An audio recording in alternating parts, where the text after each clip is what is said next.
Alright, video game design students. Today we will be working with Maya. This is our 3D animation slash modeling program of choice. But before we get too far into it, we need to set up our mouse and just make sure that it's all set up so we can get the most out of our mouse, so we can get this working.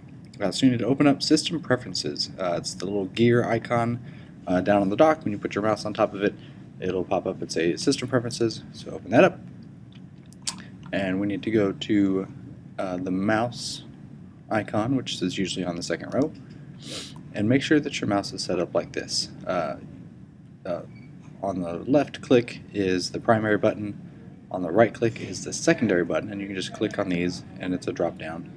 And then the wheel, the little dot on there that you can actually click, make sure that one is set to button 3. So we'll have a 3-button mouse. Alright, now that your mouse is all set up, I need to teach you how to interact with 3D space. To do that, we're going to use the Alt key and the 3 mouse buttons that we just set up. So if you hold Alt and use your left mouse button, you can tumble the scene around, like so. If you Alt and right mouse button, you can zoom in and out. And if you do Alt and actually click on that mouse wheel, then you can pan. Do be careful with it though, because it still will scroll if you let it go up and down. If you just Alt and push straight down, then it's our 3rd mouse button, and it lets you pan the camera view. So as we're looking at this, this is our viewport that we're looking at right here. It's labeled down here on the bottom with our perspective view, and down here on the left there is a little gizmo, very similar to the one in Unity, and it tells us which way is up with Y pointing up. The lines are the positive values, and as we tumble this, that rotates along with us. You can see where the positive Z goes and the positive X. The other way would be the negative. Now, there's only so much you can do really with one viewport like this. Now, if you just tap your spacebar with your pointer in the viewport, you get to the quad view. And the quad view is set up with the top view, the front view, the side view, and still the perspective view here. And if you put your pointer in any of these viewports and tap the spacebar again, it will maximize that particular view. I'm going to select my mesh here and hit F to frame what I selected. And I can just tap my spacebar and move freely between these viewports.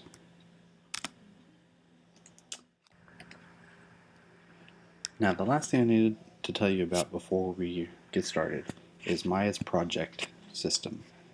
Similar to Unity, Maya has a way to set up projects, and it creates folders inside of that project that you need to keep your stuff organized inside of, so that you don't just have textures and materials and Maya scenes just strewn all about your computer.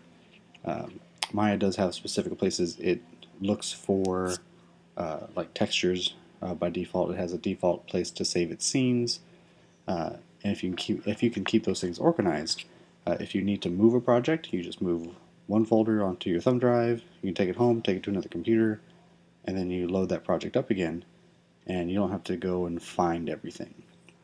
I just want to show you what's going on first. I'm going to go to File, and I'm going to go to the project window. And right now I'm working in a project called Gmod. That's why you saw the Scout model over there. We can see its location. It's in my users folder, in my username inside of my documents, and I have a folder called 3D. And these are all of the default these are all the default folders that it makes inside. So we have a folder for scenes. There's stuff called templates. Images is where Maya will save images out when we render. Source images is the place where, like, if we have a texture that we want to load, like if we want to have bricks on a wall and we have a brick JPEG, we could put it in there, and when we create our material inside of Maya, it'll look in this folder. Some render data, clips, like I think if we render out what are called play blasts, if we add sound to our scene, scripts, if there's special scripts that we write, which we won't. I think movies and clips are somewhat related. I can't remember exactly which is which. And then just some other stuff that actually we won't deal with. The big ones we'll deal with are scenes, source images, and I think that's about it. So go ahead and pull this up if you haven't already. So we're going to make a new project. So over here, we're going to click on the new button, and that will activate this window. I couldn't type in it before. And I'm going to name my project. Let's call this Primitives. And you can save this to your desktop, and I'll go ahead and do that too. So I'm going to go to my desktop, and I'll just hit select. And you can check, this should say users, your username, and then desktop. And once I hit accept, it'll go ahead and create a primitives folder and all these folders inside of that primitives folder. So I'm going to go ahead and do that. And if I go to my desktop, there's my primitives folder. I go inside of it, and I've got all those assets, all this stuff in here.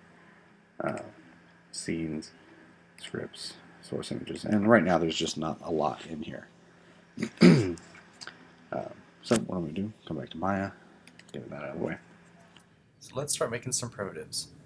First, we need to make sure that we are on the modeling tool set. Up in the top left-hand corner, where I have the word modeling, this is a drop-down menu. There are 5 different menus that we can choose from. And what this does is it changes the options up here on the main menu. From File to Windows always stays the same. Everything after that is based on which menu is chosen here. So for modeling, we have Mesh, Edit Mesh, Mesh Tools, and so on and so forth.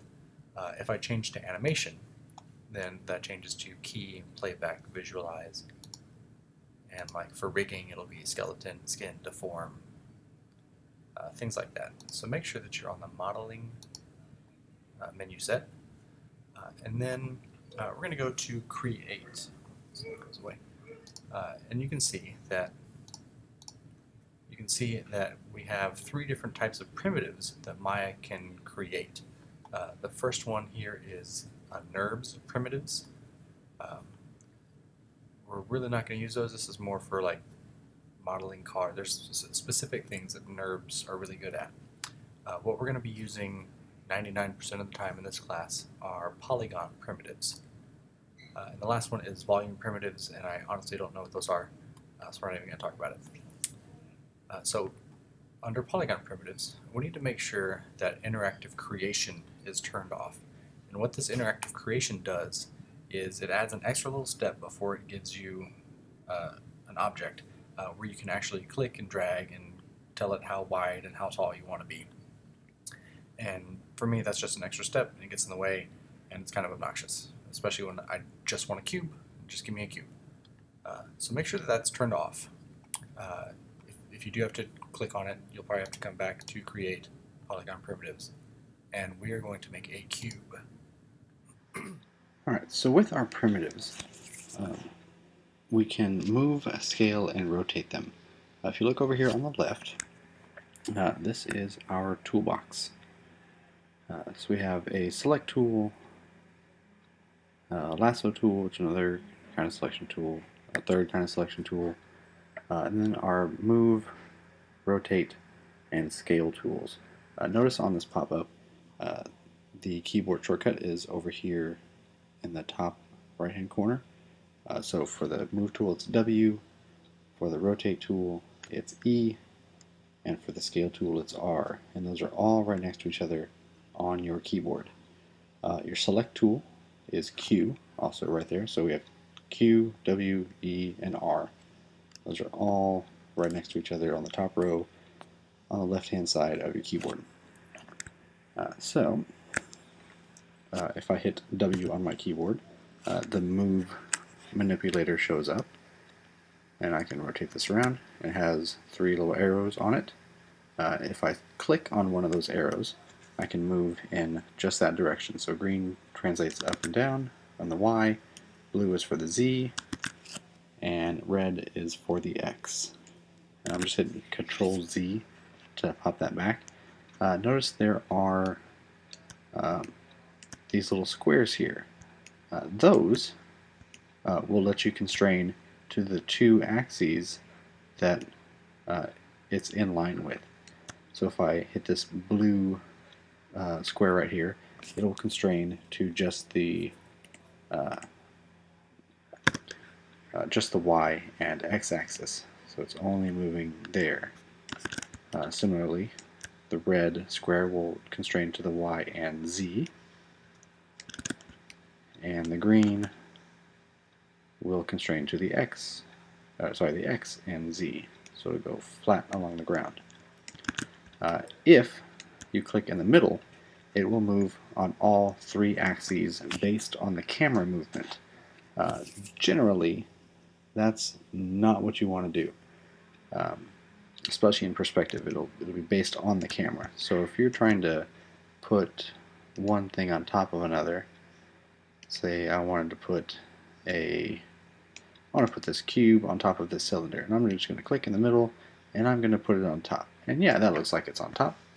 But as soon as I rotate around, oh, that's not on top. All right, well I can. Is that it? No, that's a little closer.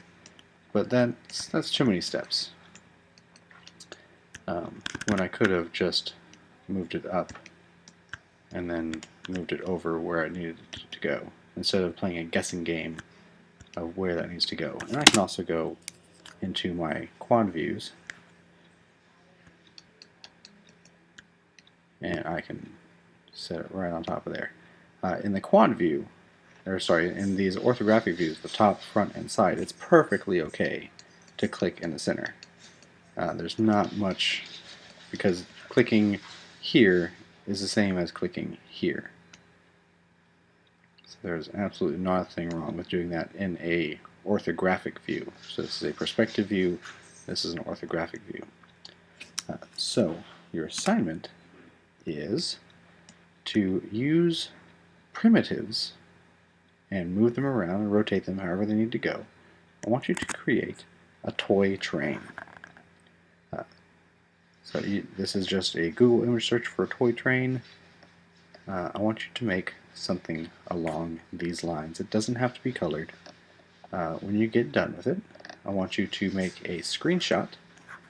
Give me a nice view here in your perspective view, and make a screenshot by pressing Command-Shift-3. And your computer will make a little camera sound, and then on your desktop is a screenshot. And you can turn this in to Edmodo.